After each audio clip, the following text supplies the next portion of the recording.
What are you hearing or seeing relative to the inaugural events for next week? It's a huge mixed bag. The most radical of the radical groups are, trying to encourage people to lash out in some kind of violent action.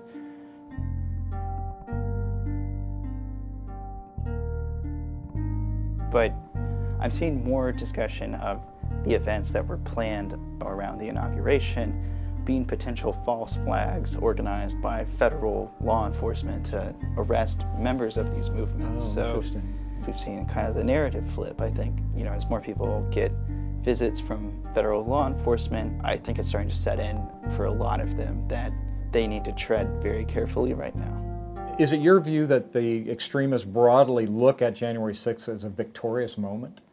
They all initially thought it was great. Some extremist groups, as they're getting visits from the FBI and everything, I think are kind of reconsidering. But among the most extreme, they're lionizing the day. This is animating their propaganda. This is animating their rhetoric.